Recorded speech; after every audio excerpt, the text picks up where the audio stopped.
what are the most potent elements of cooperative advantage? Well, one potent element is just how we're framing leadership as a process, and the leader helps make movement, and the followers are in a dance with the leaders, and our roles change. So that vision is kind of one. The other is just a total framing that this uses power with instead of power over, instead of a hierarchy where my leadership role is based on position. Here it's based on both my competence and my vantage point. So I engage as a leader when I have the competence to do it, and I have a vantage point that's valuable, and I'm working with the right people. So I step up based on my ability to respond. We also have what I call a 3D, 3 dimensions by 3C, 3-component formula for cooperative advantage. And the 3 dimensions are leading self, leading groups, and leading networks. And the 3 components are, it begins with character, and then coordination, and then competence. And each of these apply at the 3 levels. Leading self may be less so from the other pieces. It's the competence around coordination, and you can say that you're coordinating the parts of yourself, but the formula really holds when it gets to group and network. So it begins with self. And I think that on the self-leadership, that's where I really want to focus in on character, but there's a character for a team, for an organization, and for a network as well. But the question that I hold in what is character is a question that comes up when I look inward. I feel like myself and most of us can hone in on what the right thing is in most situations. What are my deepest values? We mostly know when we are doing the right thing or doing the wrong thing. So the question for me is, why is it that sometimes there's a gap between what I know I should be doing and my actual actions? So character to me is all about action. Am I showing up, and am I living my highest aspirations, my deepest values? And the question is, when I don't, why not? And as I contemplated this, I realized that usually when there's a gap, it's because I'm avoiding something. I'm probably avoiding a feeling of some sort, and it's probably a feeling that I've constricted and I don't actually even feel.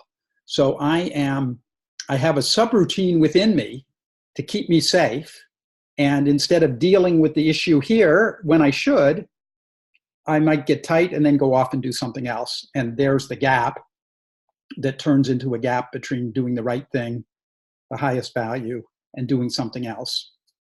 I see this in the relationship with my wife, where we might be in a conversation and all of a sudden I decide to end the conversation and go do something that I enjoy. And when I contemplate it, often I've gotten angry or fearful or something that I don't want to feel. And instead of continuing to engage or making a commitment to come back and work through it at the right time, I'm off to something else, and that leaves some sore in our relationship. And we do that at work. You see that with water cooler conversations. Instead of addressing the person directly, there's many things we're trying to protect. Many of these patterns that are coming into play that create that gap between what we should do and what we do, many of these patterns we developed as children to protect ourselves in an environment where it was threatening and we had no other option. But some of these patterns have outlived their usefulness, and we bring them to work. And so to me, character, most challenging part of character, is to work with the subconscious part and to close that gap between what we aspire to and how we act moment to moment to moment. So that's character. Coordination. So for me, coordination, Mary Parker Follett's work actually helped clarify things that I'd observed and worked with, but I didn't really have the deep principles around. And she used the same term, coordination, which I had developed and was using prior to her, but it really nailed it for me. So for her, and I think in cooperative advantage as well, coordination is the way that a group works together to resolve conflict or work even with opportunity. And in a conflict situation, there's kind of three ways that we can deal with it. We can use power over. I'm the boss. We're going to do it my way or the highway. We can compromise. So that's a win-lose. We can compromise, which I would call a lose-lose, because we both give up something, and maybe we're in balance for a while, but at some stage when the situation changes, I want to get what I gave up, and so it's not stable. So compromise, yeah, we can do that. It's not great. The third type of coordination is called integration. That it's a term that Mary Parker Follett used.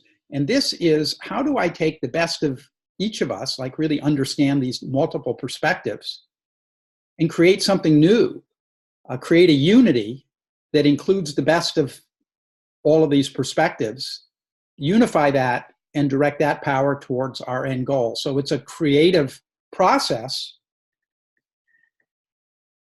So it turns conflict and difference into creative unity.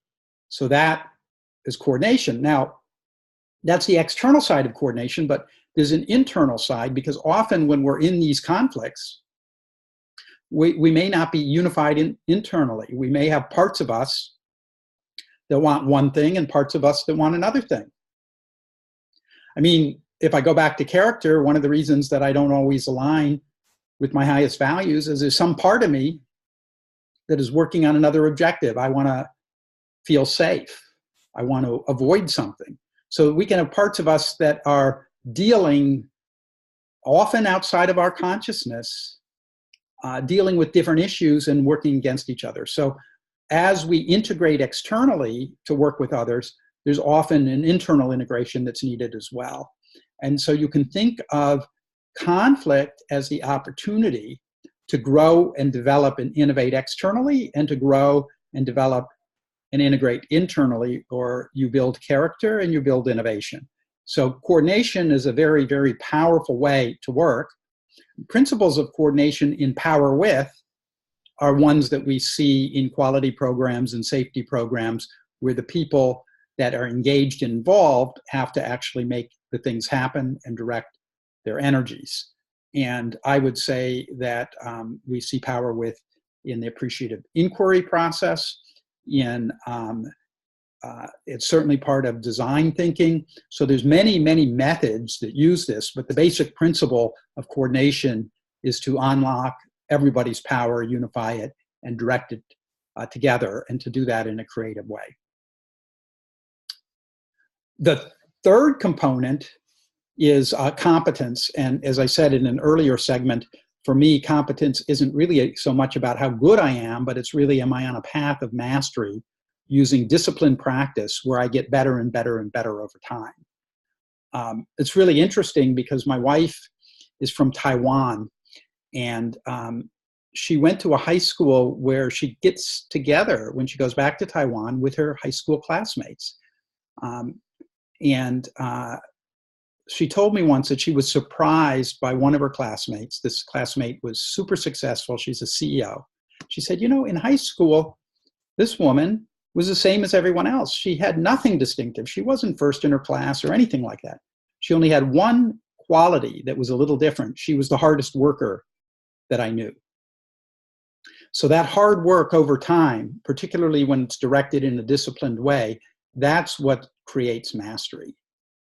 And when you have an organization where everybody is on a path of mastery and they're reflecting back to each other how they're doing, so you actually get great feedback. And you do this while you do the work. So this isn't an added thing. It just takes more awareness, and it takes being in authentic dialogue with each other. When you embed that in a company, everything changes. Everything changes. And you see this in quality programs. This is exactly what they do in a quality program. So we know this in business, but we think of it as part of a method instead of a way of working with human dynamics in a way that we just show up and a way that we design our organizations. So to me, competence is really creating a learning organization where we each grow and develop. That's the individual competence, and competence at a group level, whether it be a team, an organizational unit, the whole company. Competence at that level creates the learning organization. And so it requires individual commitment. And we know a lot about mastery now and how you develop mastery, and it's leveraging the science of mastery as well. So that's competence. When we talk about the dimensions, self, I talked about a little bit. Group, I think there's a lot of work on teaming, and the best of that is incorporated into cooperative advantage. I think the more challenging one is network leadership, because in a network, you don't have direct control, and even people have different levels of engagement and interest. So how do we engage all of the players, all the stakeholders that can add value, and how do we keep them interested in our organization, engaged, up to date, and all of that? I think this has a huge number of challenges. We have things to say about it in cooperative advantage, but one thing about cooperative advantage is it asks good questions. It requires awareness. It doesn't have all the answers. In fact, I think I would say that it's more important to be walking the right questions than having the suitable answer. Because often the answers keep changing depending on the situation, depending on the science that we know, depending on what we've learned, depending on the level of development of the team and the organization. So the questions are really the key to cooperative advantage.